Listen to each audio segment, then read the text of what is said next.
feel that the phones interfered with the internet setting on the last meeting and people couldn't hear us on Zoom.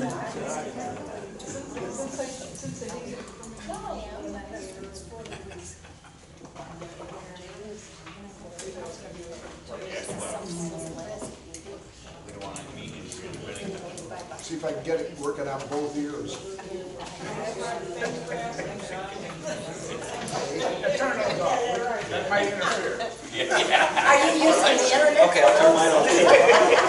I hear what I don't process. Most of that. It's a genetic thing. I don't have any. Try again. It's a gender May or thing. June? Oh, May. Oh, I got this It's still working. week. The ground is still frozen.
What's the computer say? We should be ready.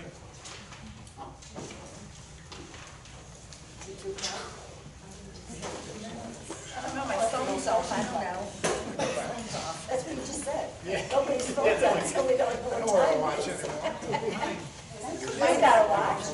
Mine's what, 2 o'clock. I haven't worn a watch since I retired. It just took me. 1:59. Wait, you have to turn that on. Oh, it doesn't have Wi-Fi.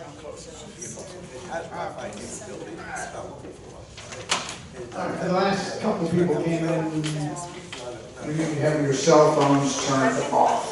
There's a couple came in, I think Bob and everything. Thank you. Okay. Call to order the April 2023 Board of Directors meeting for Wildewood Springs.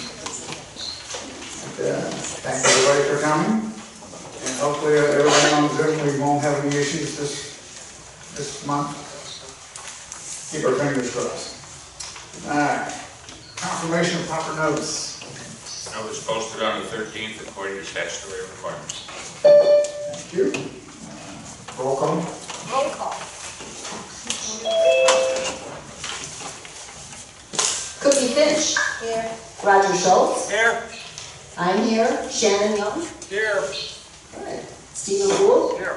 Dick Picola. Here. Richard. Here. Denny Palmer. Here. George Fisher. Here. Monica Heigl. Here. Mark Howard. Here. Tammy Alborn. Here. Tiffany Conklin. Here. Barb Carey. Here. Gus Miller. Here. John West. Here. Awesome. That's the whole thing. Wow, everybody. Whew. That's a first. President's comments. Just got a couple little things. First, I'd like to thank Barbara Carey for her recent superb newsletter. That was really nicely done.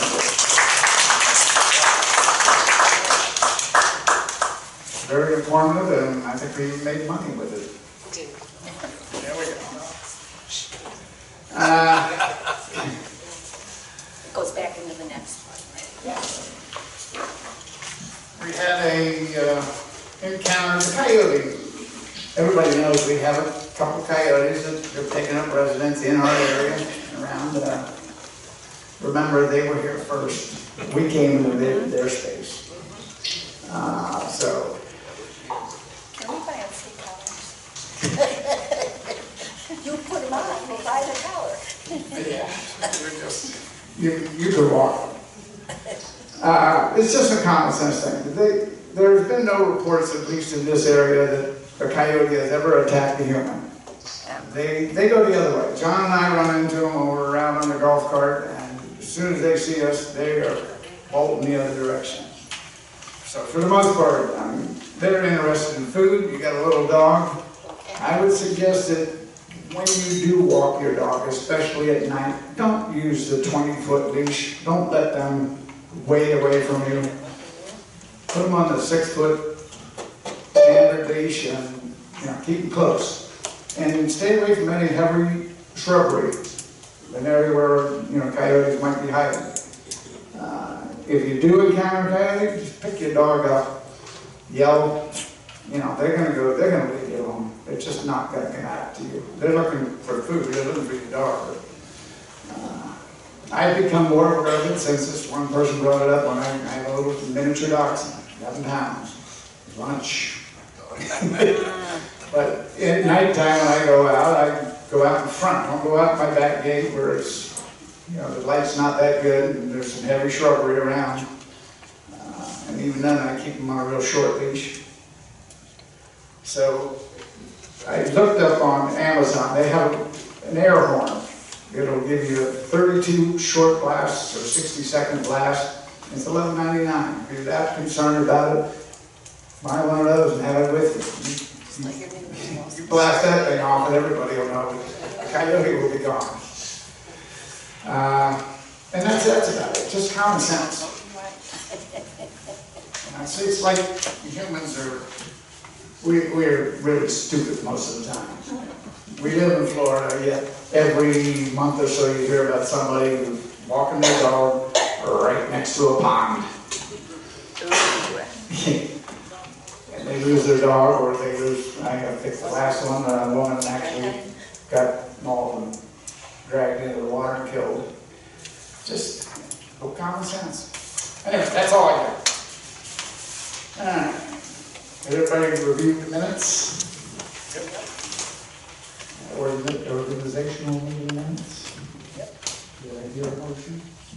So moved. Move to approve. Dick Picola seconds. Is there anyone opposed? Okay, very good. Those are accepted. How about the regular minutes?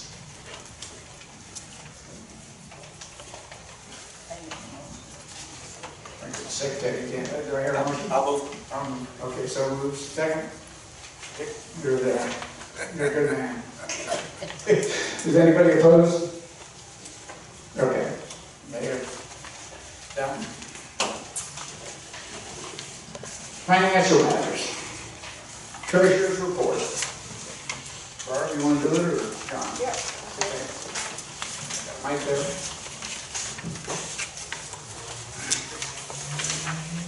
Okay, so, Mike. okay, thank you. All right, as of March, we're looking pretty good. As far as income sources, we're, year-to-date, we're above budget due to the collection of special assessment of the insurance bill that will be paid early next year.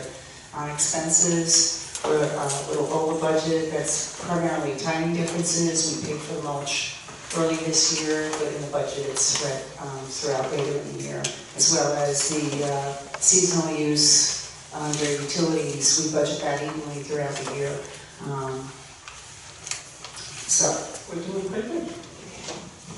In terms of the reserves, so far as of March, we've earned $8,600 and change in interest on the investments we made for our reserves. So, pretty very good. I have a question, Barb.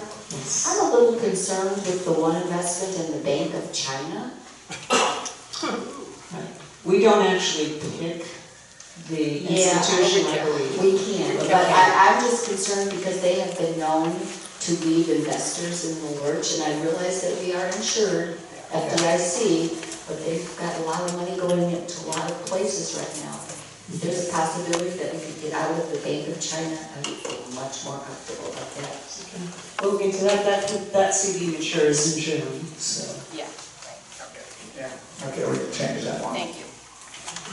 You're welcome. All right, accounts receivable. Yes. John.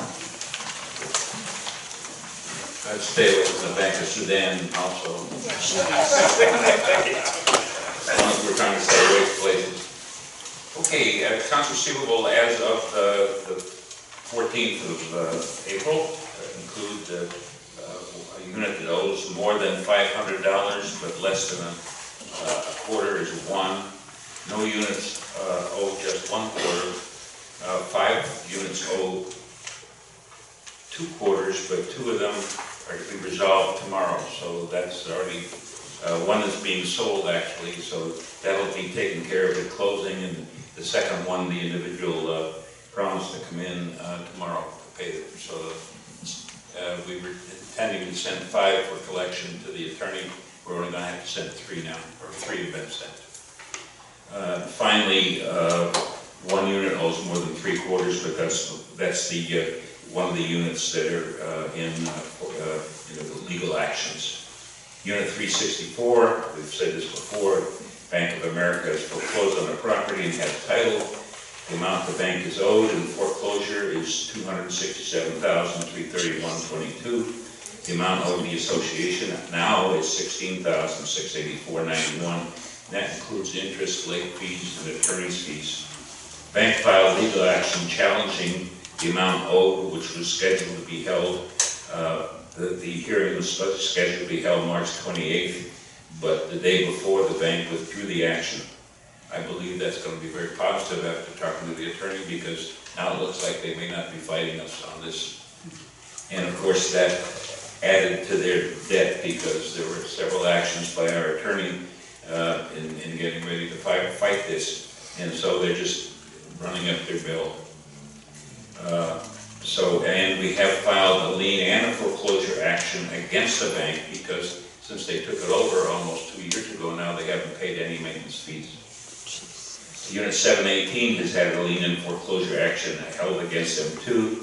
Pam and Steve for a little bit, and myself had the court required a mediation hearing, and they actually wanted us to forgive fees and things of that nature. And number one, it's illegal in the state of Florida to forgive maintenance fees because they're part of the budget and they can't be forgiven. But interest and late fees and attorney's fees can. But here again, we've been very stringent, I guess you want to say, in collecting from other owners. So we decided to hold firm, and we did not negotiate anything. So currently, they now owe $3,562. Very good, thank you. Old business, building repairs. Okay, all upper walkways have been renovated in Woodlawn, Oakview, Lakeside buildings. There is some touch-up to go back. There's a couple of, all of the pipes that come out of the scupper pipes, they put a panel in, and we have to, it's about a panel like this, they all have to be painted. So bear with us, the stucco work will be done and the painting will be done.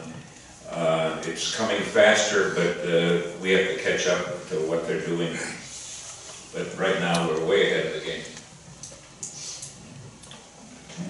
Carport, ceiling. Materials have been received for that, and the work is supposed to begin this week.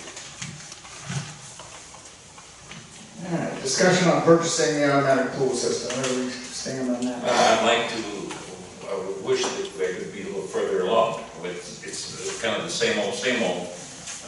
We know the new cost is $47,675. We know that Galaxy wants roughly $21,000 for the purchase of existing equipment, and we know that to bring that up to speed would cost us about $5,000. We've assessed it, the existing equipment. Our feeling is that it's closer to $12,000. So to purchase the existing system, bring it up to standard would be about $17,000.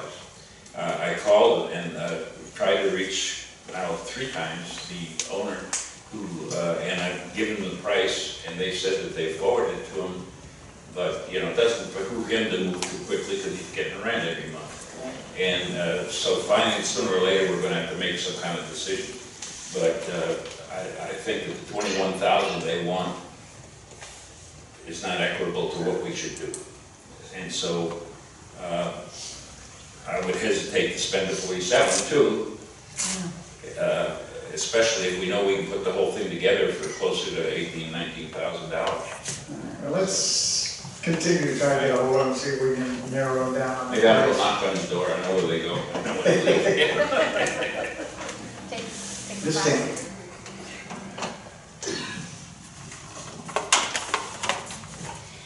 We started this discussion with chemical feeders last in August.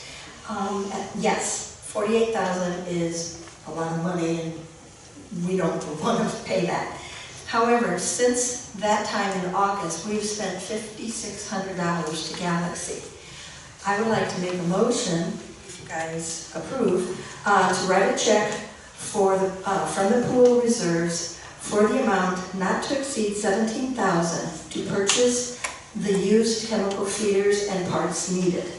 Because Galaxy is going to continue to ignore us, they're making $700 a month. So if we walk in with a check and say, this is what we're doing today. What do you guys think? That's my motion. And what happens if they say, no way, and we turn around and we just rip up the check? Well, that's Plan B. Well, I think we need Plan B as well as Plan A. Well, if we go in with a check, that means that we're serious. And then they have to make a decision, and then we can always go back and figure out what we're going to do if they refuse to leave. If you get a second, I got a comment. If you get a second. Do we have a second? We don't have a second yet. Why not go in with a check for 12,000 Well, rather than 17? the 17 is for the 12,000 plus the 5,000. Use this mic over to Get a second. Discussion purpose. Oh, yeah. Who seconded? Steve asked for that. She's told her. Do I have a second to her motion?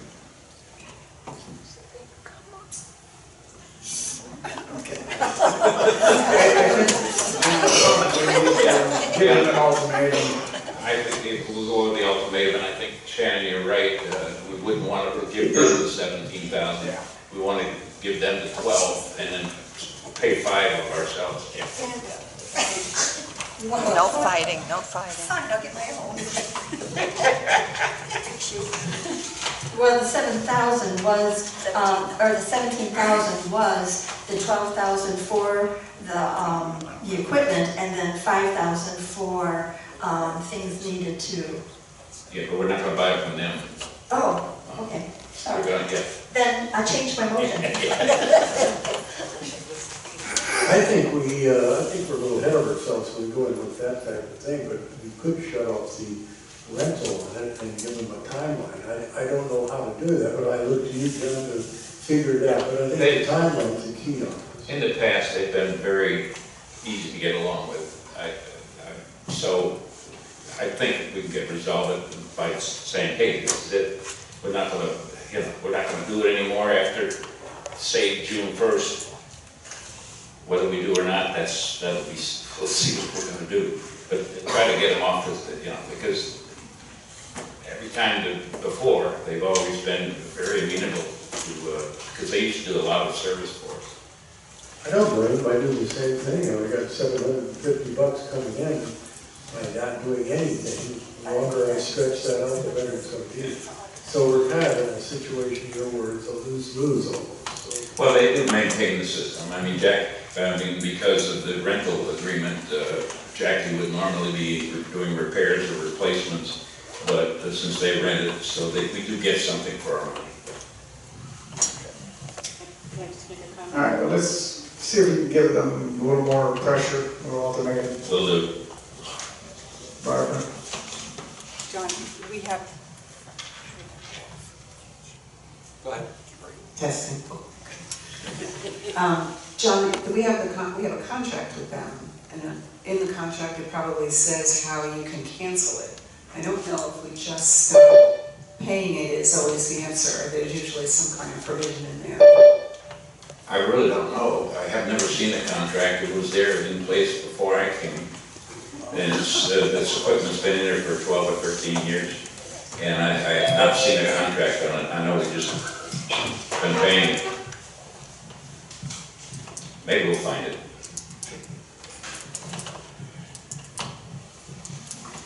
Okay, all right, let's move on then. We'll hopefully have some results by next month. Status of the audit. Yes, the audit actually completed the audit, but he had a disagreement with our bookkeeper on how he booked the special assessment funds. And our bookkeeper has agreed that the auditor is correct. He has to go back into all 558 accounts to split them. And he asked permission, since it was tax time, to do that splitting after April 15th, which is just the day before yesterday. So I talked to him Friday, and yes, he's going to be working on it, so we should have it resolved in the manner that our auditor wants, and then we can have the audit the way the audit should be, and then therefore it'll be issued. Barbara and I have a meeting with the bookkeeper on Thursday, I think it is, and so we're going to make sure everything goes well. I mean, everything is good, it's just didn't like the way it was booked. Understand. Okay, new business, communications. First communication we have is from a group of picklers who are asking us to, they aren't pickled, or maybe they are, I don't know. Yeah. Anyway, asking for a possibly earlier type of fix and repair and remodel of the courts. And you and I discussed that, and we're working on getting an appointment with the guy for the estimates. So we're moving that way. Getting a point with whom? We already have one quote from Roger Lawson, and I've put in a call for Welsh Tennis Courts, who did our last resurfacing, and anticipate meeting with them to get some ideas of what it would be. We're talking about resurfacing. And the nets. I, at this moment, strongly recommend against resurfacing. I was against it when we did it last time because I don't think it's enough. And I'm more against it now because of what's happening underneath with the water, and until that's resolved, I'm not sure what we should do. And I think maybe we ought to take a bigger view and take a look at our recreation areas in total, as opposed to just spending money on resurfacing the courts. Well, I agree with you there. I don't think this meeting is going to be just for resurfacing. If we don't fix the underlying problems, we are a waste of money, so you're right. Okay. So the anticipation is talk more about the general renovation of the whole system. I'd like to be there if I could. Certainly will. Microphone, Gar. I request to know about the meeting so I can attend. Absolutely, more the merrier. Andrew?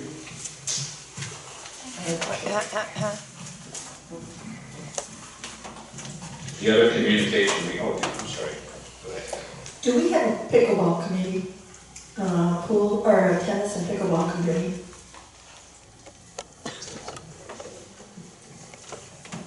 There was a tennis committee, which Marla was in charge of. You still have that, or do you pass it off to me? No, I'm still there. Okay. I'm still here.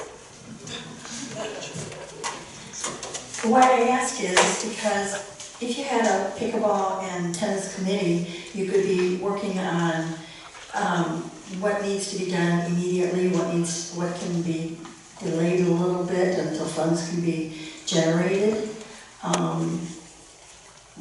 And then submit a budget in next couple months to get the ball going, even though, yeah, some of the money would come out of reserves, et cetera, but at least, you know, you have a little bit more direction, and at this point, we're just kind of hit or miss, and let's have a meeting doing this and doing that.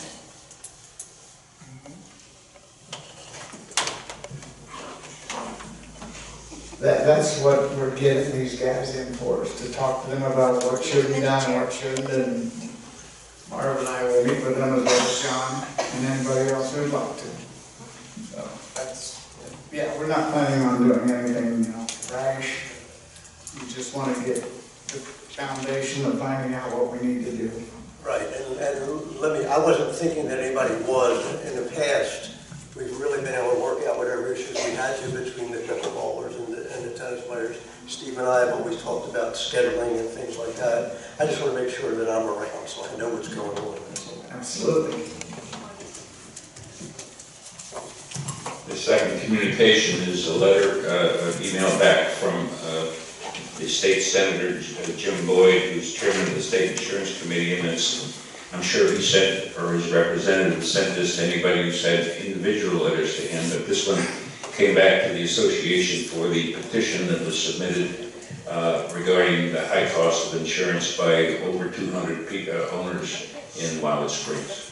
That's terrific. And basically he says what's going on, but he's an insurance man and owns an insurance company. So, and a politician. Oh my God. Poor guy.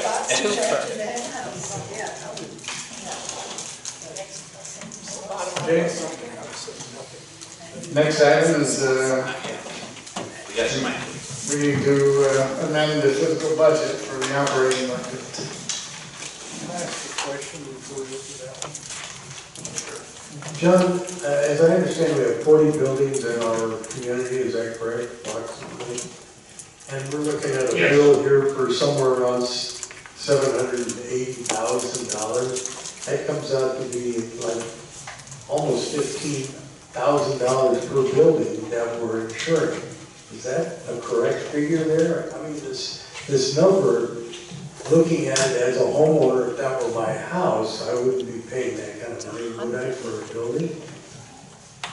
Well, if you've got 8 to 10 units, 8 to 10 homes in that building, and the average is $2,000 or $3,000, you wouldn't be far off.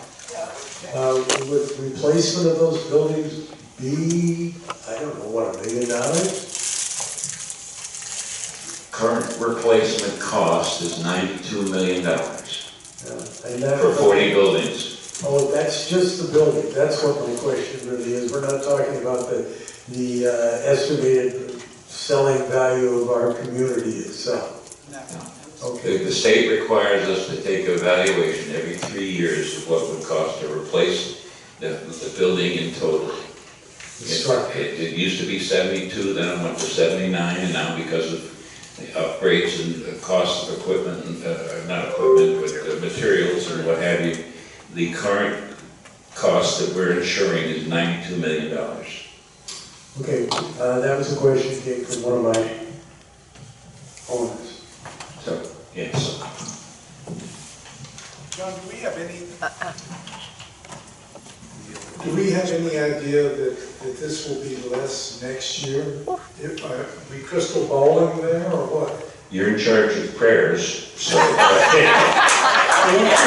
that when the prices fall. Yeah, that's right, we will. All kidding aside, no, we're not sure it won't go up, but it just seems to be totally disaster that it could go up any kind at all. With what we're looking at here, at this proposal, by the time the monies come in and collect, we will have more than we paid this year, but it will be enough. We certainly hope so. So the plan is, this plan should take us through and get us what we need, with a little bit extra.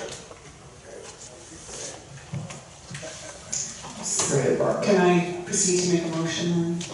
Absolutely. Okay, so I make a motion to increase the July and October 2023 quarterly fee to ensure funds are available to pay the increased cost of insurance in the amount of $234,360 at the renewal date in March 2024. Pam has it pre-written already. Yes, Okay. yes, I do. And the proposed maintenance fee breakdown by unit is set out in the notice of board meeting to amend the 2023 budget. I second. And seconds. Let's do a roll call vote. Any discussion first, I'm sorry. Second. We have a second. Let me reread. Increase the July and October 2023 quarterly fees to ensure funds are available to pay for the increased cost of insurance in the amount of $234,360 at the renewal due date in March 2024. The proposed maintenance fee breakdown by unit size is as set out in the notice of board meeting to amend 2023 budget dated March 31st, 2023. Any discussion? Okay. You want to do a roll call vote?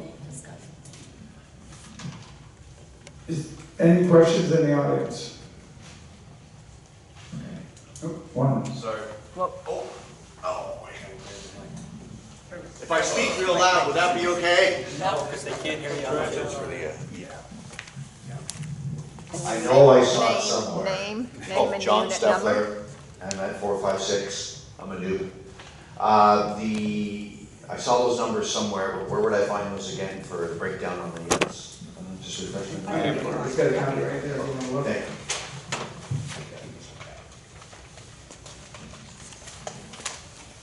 you. Anybody else? Okay, roll call. Roger Schultz? Yes. I'm sorry, Cookie Finch? Yes. Gonna speak up, people. Yes. Thank you. I agree, yes. Shannon Young? Yes. Stephen Wood? Yes. Richard Piccola? Yes. Danny Palmer? Yes. George Fisher? Yes. Monica Heigl? Yes. Mark Howard? Yes. Tammy Allhorn? Yes. Tiffany Conklin? Yes. Barb Carey? Yes. Gus Miller? Yes. And John West? Yes. All right, then it passes unanimously. Very good. Fast.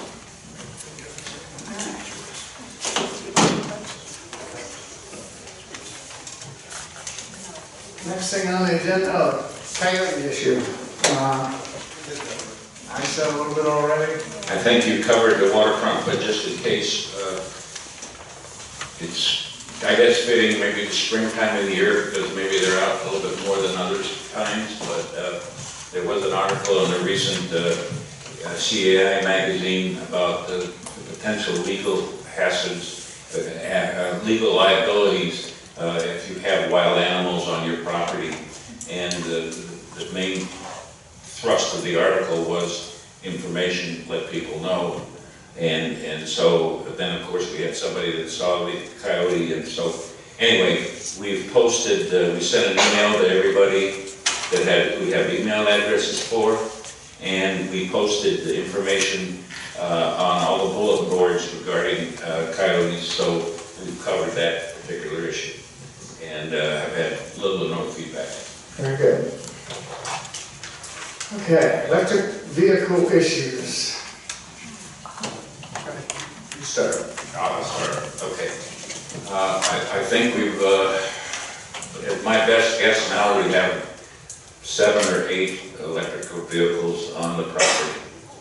The building committee set up a policy to where the owners would be allowed to hook up into their electrical system, run underground to a point outside of their unit in the parking lot and erect a post and electrical system. As of right now, the people seem to be just running electrical cords from the front of their unit in the courtyard out over the sidewalk and into the vehicle. Some have done it very well by taping it down and putting pylons. Some just run a cord, and of course that is dangerous. And so this issue has come up because we're going to see more of them, no doubt about that. And I think, Shannon, you brought it up. You may want to say something about it.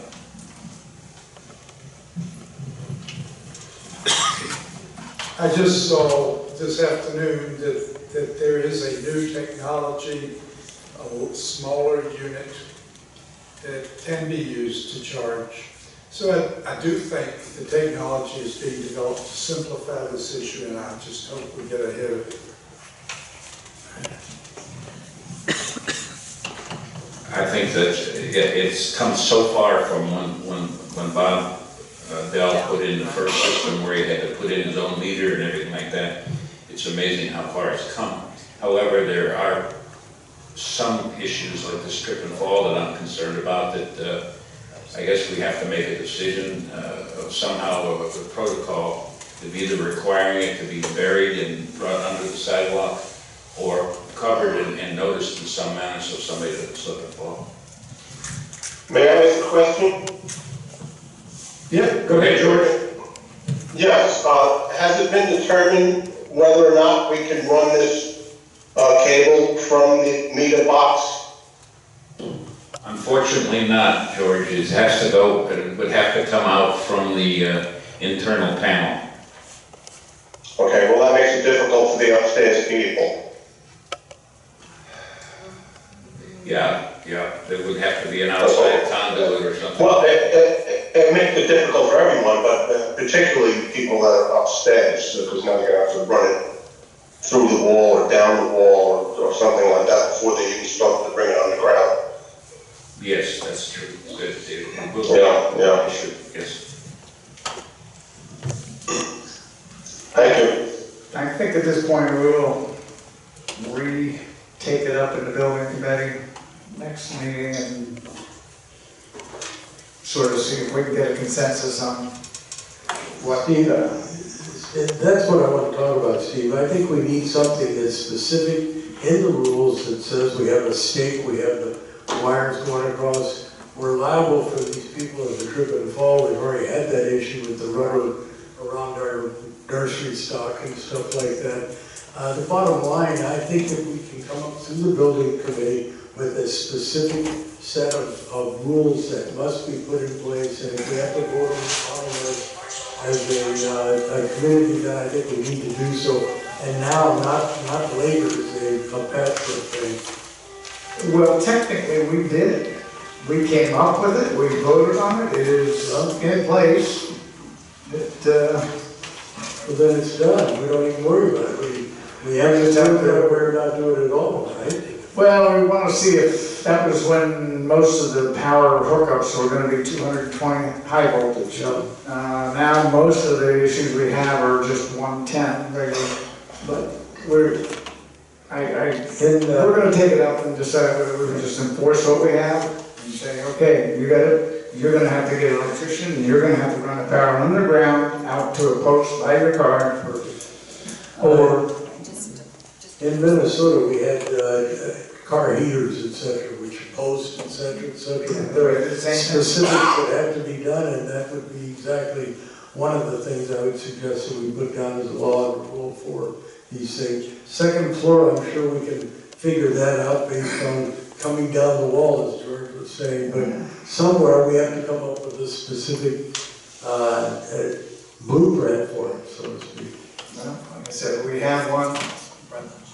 As a personal thing, the cords going, we've got to stop that. Like my husband has glaucoma, he has lost peripheral and lower vision, and he's not going to be able to, I don't care, he's not going to be able to see whether you put something there or not. He cannot see down, he can only see straight ahead. So we cannot have any cords coming across those sidewalks. I'm sure he's not the only one in here. Now, as a matter of fact, back in the 500s, we have a resident who's blind, and she walks in that area, and this is where one of the courts are, so it's critical. Ah. Well, this is not going to go away, and if we don't do something and get it straightened out, you're not going to be able to sell your house here in 5 or 10 years, or maybe sooner. It's going to become an issue, a big issue, real soon. Agreed? Dick? Does this mean that at the present time, people might be evading our process so that we would have an illegal action? Should we be sending them a note or something indicating that this cannot continue? That's what we're going to look at with the committee. Yes, to answer your question. Will that be talked about at the building committee meeting that's coming up this Monday? The 24th or something like that? 26th, I think. 26th, yes. Okay. Okay, manager's report. Okay, other issues include that most of us have seen, I hope, that the Manatee County Public Works and Code Enforcement came out and did a mega job of clearing the area where we had homeless up on the corner across from Applebee's. They cleared out about 100 yards of undergrowth. They took away almost 3 trailer loads of debris. It looks much better there, and of course, we haven't seen anything, well, maybe one little indication, maybe one person had gone back, but right now it's been clean and much better shape. It took a while, but they finally did it.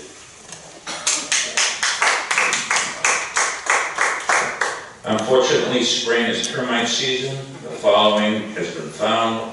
A large subterranean colony was found under Unit 522, Lakeside Drive. It affected Units 519, 520, 521, 522. Treatment for eradication of the colony is supposed to be ongoing right now. It's supposed to come sometime after 2:30 today. That'll take care of that issue, but for future preventative reasons, we're actually giving that whole building a complete soil treatment around it to make sure that nothing further goes on and it's taken care of before we get into that situation like we had at 559. John, That's underway. just a question about the mulch we put down. Is the termites attracted to the mulch we just put down in the backs? Termites are always attracted to mulch. That's one of the drawbacks of mulch. Is there, I didn't know if there was, at least in New York, from where I came from, there was a special mulch, I'm sure that was cost more money, that was treated so the termites would not be attracted to it. Well, all right, that's a good thing to look at into, but right now it's not. It's, you know. Okay. Also, drywood termites for finding. John, is there anything we can be looking at around our units that would help to identify that we might have an infestation to notify the office? Absolutely.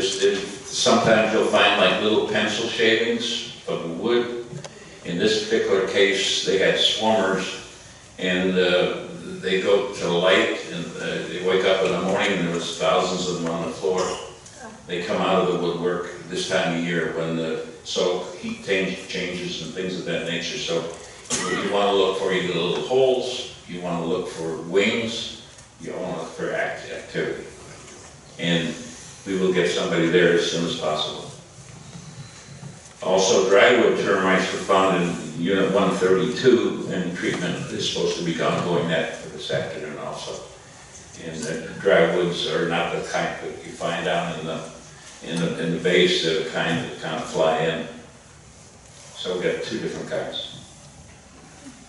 Also, removal of the excess mulch from stump grinding and replanting of the bare areas of turf behind 476 is complete. Ground cover plants have been planted, and there'll be some more put in there in that area where we lost, that's almost 7 trees. And finally, there's been 311 service calls or requests managed since the last meeting. Okay. That's it. All right. Committee reports. Yes,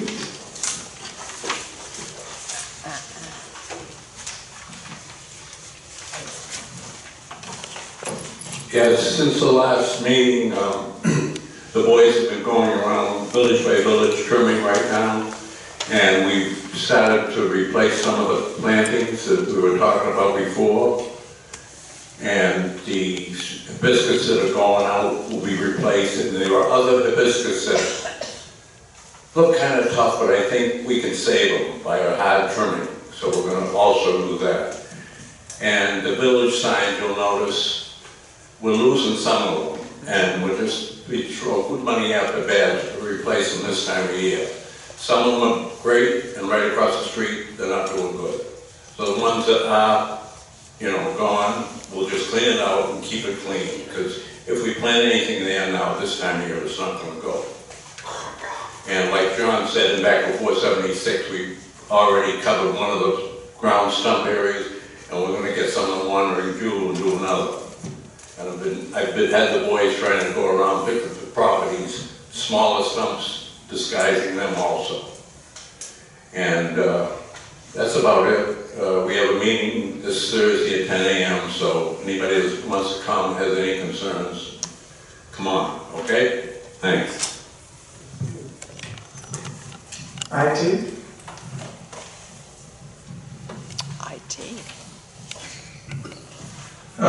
If you took a look at the newsletter, you'll notice that one of the things that we have been trying to do is have a class for people who would like to do more on the website, or even learn how to get on the website. But I haven't heard anything yet, so I'm encouraging people to sign up. We'd be happy to have that class in the office, and it would only be maybe an hour or a little more. We'd have some of our committee members there to help everybody, and I think it would be valuable for some people to see how much is on the website. We have a lot of documents and a lot of pages on the website. So another project that we've been looking at is trying to make sure that the computers in the office are backed up, and that they are, that we have safety procedures, security procedures involved in those. Very good, thank you. Chris, I just had a question. Sure. Would you consider doing the sessions on Zoom? Because you might get some more takers. Actually, we could do them in the office with Zoom. Good idea. All right, pool committee, Tim.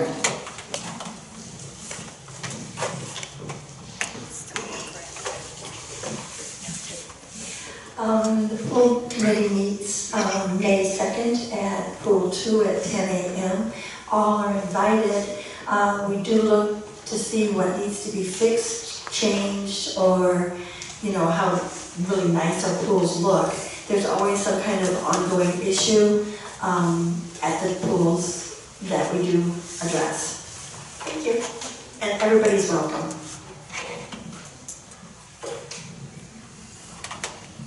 Okay, building committee. We finished up last time, and I didn't propose it to the board yet. It will come next month. The closing procedure that we recommend for people who are closing up their units to take off for 6 months. But we do have it. Those of you who are leaving shortly can pick up a copy at the office. Just gives you some really good pointers on what to do so you don't come back to surprises.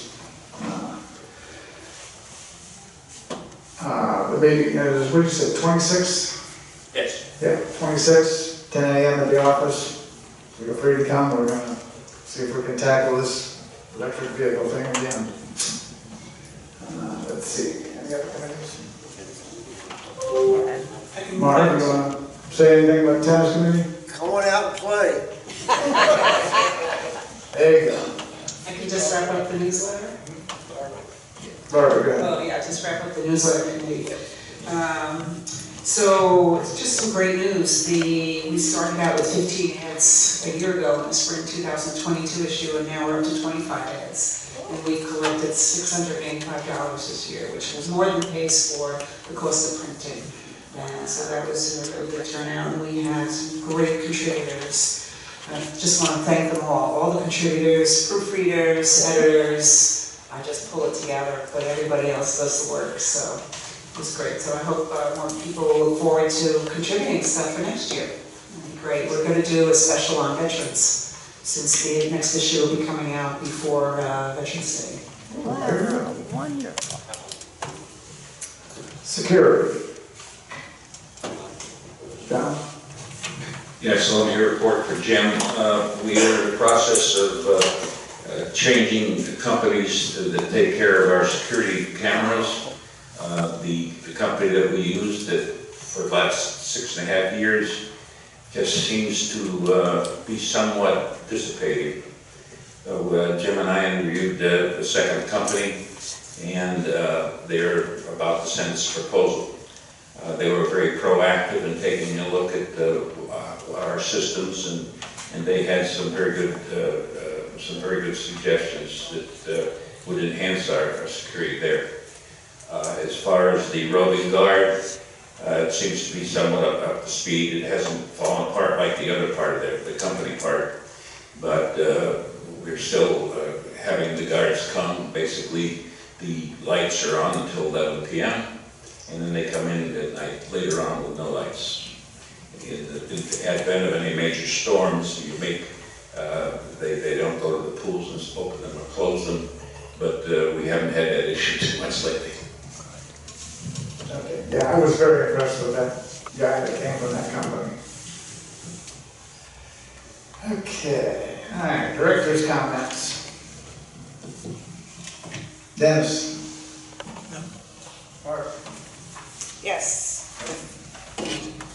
Sorry, I was at the Bradenton Convention Center, had their Community Association Day, which a unit owner, and you've heard of it, unit owner or board member can go to them. And two vendors of interest I thought that you might want to look at is, every owners, as we get close to owners meeting, are always sending out email blasts looking for people to get in their proxies. So one of the vendors there was about putting in e-voting, electronic voting. So it's something, I have no details on it, but just the thought of it we want to look into. And I don't know, is there a committee that I could give this to, look into, or we just should do it on our own? Just to get magnitude of cost or whatever. I can give it to John. The other thing was, there's a vendor that supplies the dog waste baskets, because that continues to be a problem in the community. People not picking up the dog waste, presumably maybe because they forgot they don't have the dog bag on hand. So these are basically stands that would have dog waste bags in it, with or without the basket itself. So that's something else we might want to consider. So I have those two things. Pass on to John. We want to look at costs. Okay. I think the problem with the dog waste is the ones who don't pick it up aren't going to, unless they're caught. So, but we spend a lot of money to have our guys clean these things out, and you're still going to have the ones who don't pick up. Yeah, and plus we don't even know for sure that they're all from our association. So, but. Okay. Gus? No. Cooper? John? Barb? Yeah, I do. Okay. I'm going to remind everybody in this weather to stay hydrated. I was reminded myself yesterday, we were on the tennis courts from about 9 to 12:30. I must have gone through 4 or 5 water bottles, thank goodness for the water cooler there. I just don't forget, it's easy to forget when you're out there and you're not thirsty. You should be drinking whether you're thirsty or not. The second thing is, we all know about the internet and all the issues and all the problems, and Chris is working hard to get everybody to use it. The other part of it is that we really got to work hard to make sure we're secure, because it's all over the place. I mean, I must get somebody trying to take over my computer once a week. So I just will remind everybody to learn that stuff and to stay on top of it. Thank you. Tammy? I'm good. I'm good. Happy as a clam. Happy as a clam, that's what we are. Oh, we like that. Nope. Dick? I'd like to just take a second to offer our appreciation of the board to Maggie. We know that she'll be leaving soon, and I'd like for all the audience and the residents know we will have a new secretary and associate in a couple of weeks, but mostly our deep appreciation to Maggie for her service.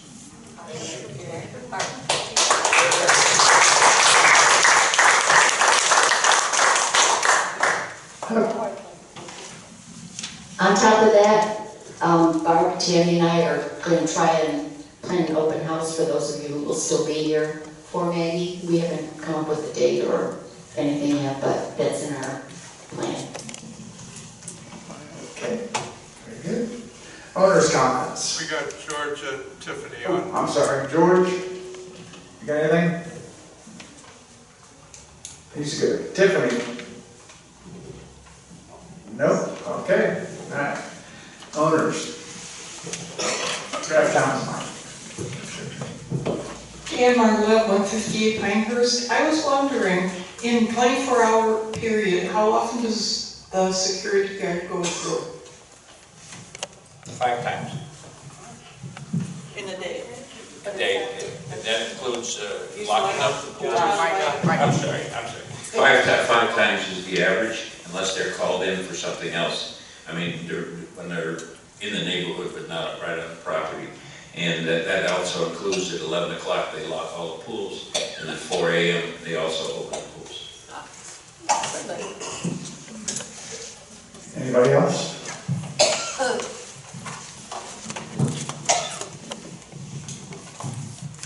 Hey folks, my name is Paul Stolar, I live at 182 Pinehurst, and it's been an ongoing problem. We have a very, very uncontrollable barking dogs out behind us. It starts at 7 o'clock in the morning, goes through the afternoon, up till 8 o'clock at night. And we at our wit's end.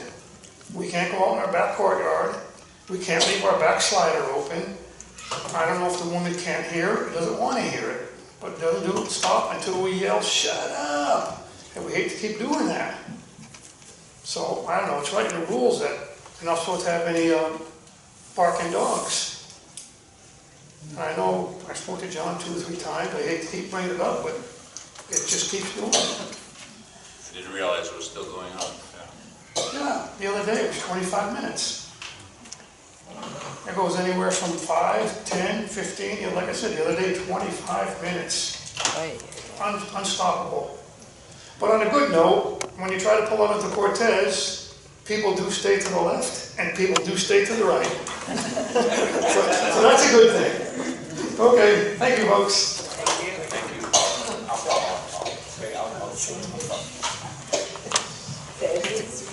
Yeah, he's correct. There is an issue there. I have talked to the owner on more than one occasion. And I'm telling you, it's not that dog. That dog is in that house all the time.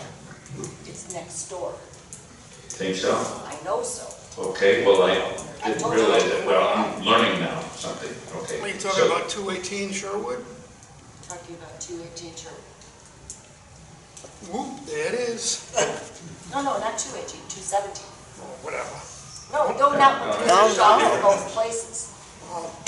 And it's not the one you think it is. It's the one next door, who is left by himself all the time. The dog's name is Harley. No, that's not the one doing the barking. He's in the house all the time. Pam, was it this happened all the summertime when the other dog isn't there? This has been ongoing. So unfortunately, it's a little bit more to 217 than you think. Because they've had me over there, and I've experienced something. And I care as much about that owner as you do. Then call me, and I will come. You gotta use the mics. Yeah. People online are. Then call me, and I will come and see which dog it is. Okay, because, I have the same feeling putting all the owners there, okay? including the one that Tara, you know. Good. Anybody else?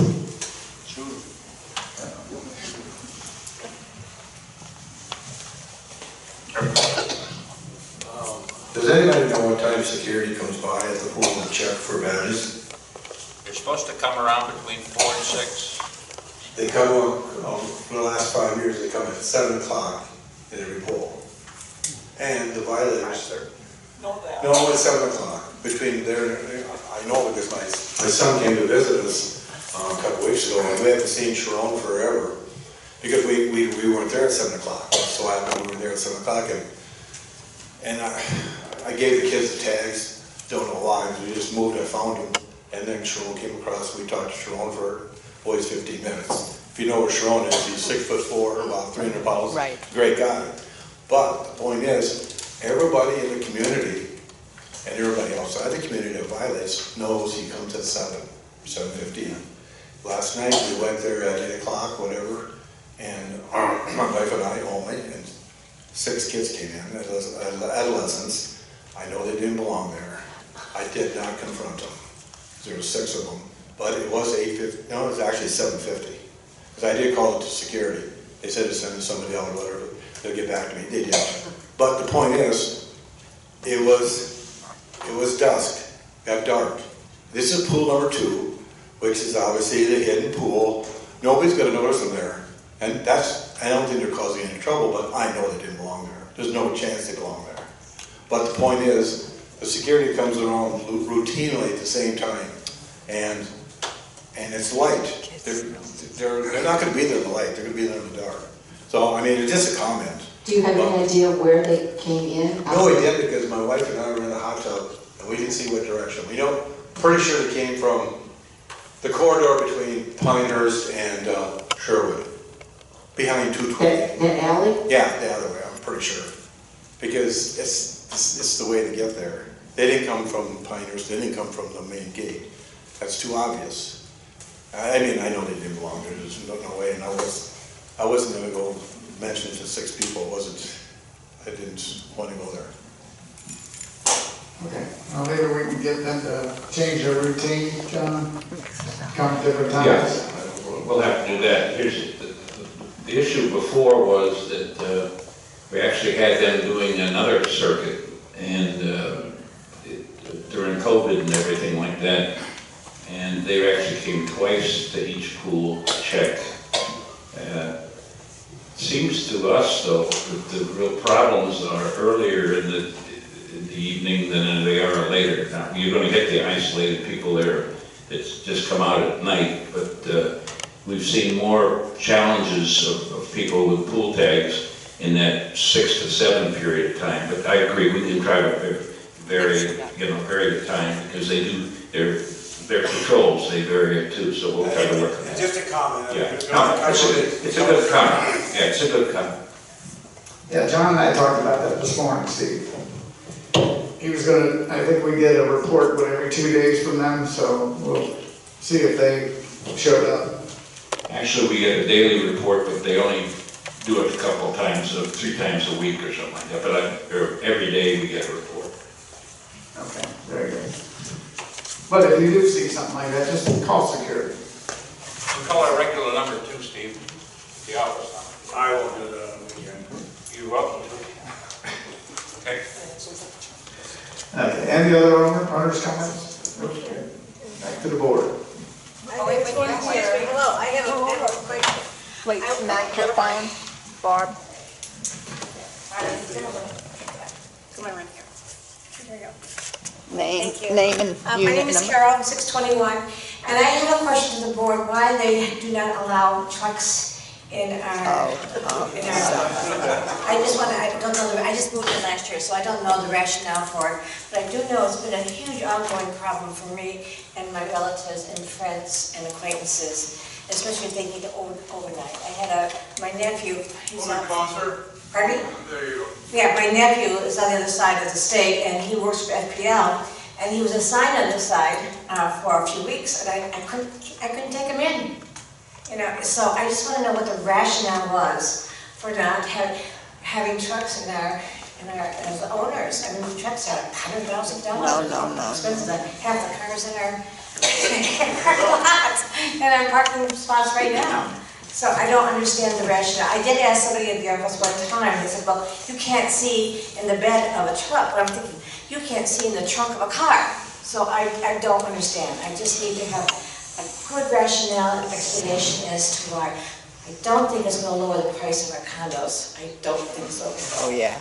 We've done this truck thing quite a few years, and I understand that a lot of people are wondering why. If you go through the neighborhood, you'll find that the truck, or I should say the parking areas and the roadways, none of them are set up for trucks.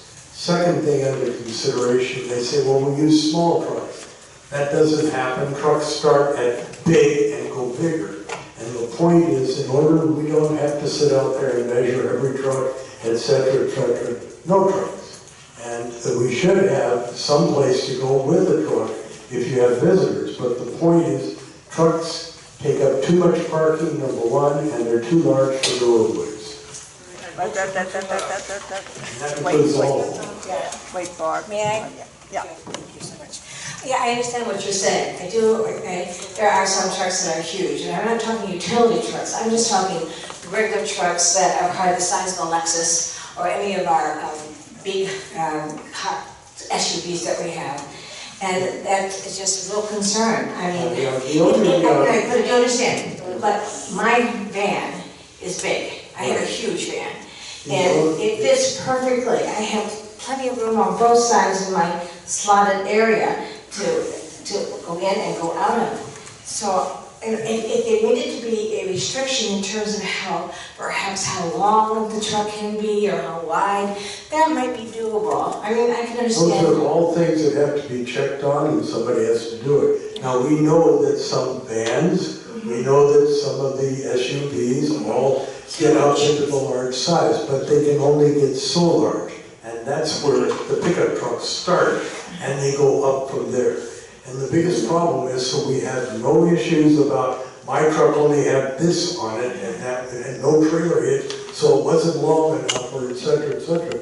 No trucks eliminates the problem totally without having to check and police the situation.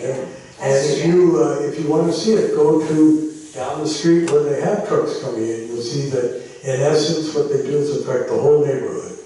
Just because one person wants a truck. Excuse me, how do they affect the whole neighborhood? I'm talking about another condominium association, not ours, because they take up so much room, both on the road and in the parking area. And when we talk about trucks, and we talk about the size of trucks, they start at the largest SUV and go larger. So a 3/4 ton, a half ton, et cetera, et cetera. Now, we can argue this all day. We spent 4 years doing it. The bottom line, so that there is no need for us to deal with it, no trucks, period. And it's been voted on by both all the owners and the board also. Well,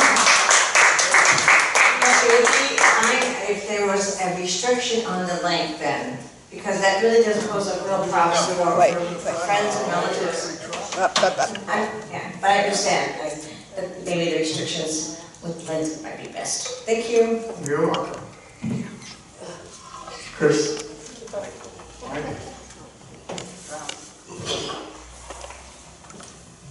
I have to correct you, John. I've been involved with this since I came in 2011, and we've never let the owners vote on it. The board has always prohibited the owners from voting on it.